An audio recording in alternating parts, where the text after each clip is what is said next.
Anabaptism was an attempt to do things differently from the mainstream Constantinian church, and to structure church life in such a way that it was directed towards participation and service, and avoided some of the hierarchical pitfalls of the traditional churches as they knew them.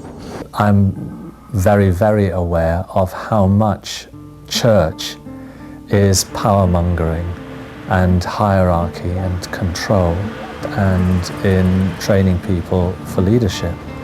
Very concerned for a gospel which is a gospel of the scandal of the cross, the weakness of Christ being stronger than the strength of the world.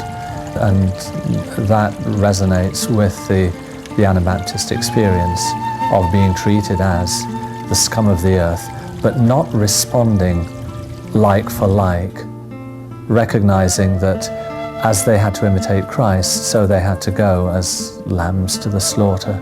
I find that hard because their sense of martyrdom and their glad sense of martyrdom, the ways in which they write about it or speak about it in the Martyr's Mirror, are almost offensive to 20th century ears. But when you read the Gospels in that light, you see that Jesus is saying things that are offensive to the power contractual relationships that we have. When the early Anabaptists were suddenly unable to worship in cathedrals and found themselves meeting instead in forests and caves, they suddenly began to look at church in a completely different way and had to ask that very question: what is church all about? What does it mean to be church if we can't be in a holy building on a Sunday morning?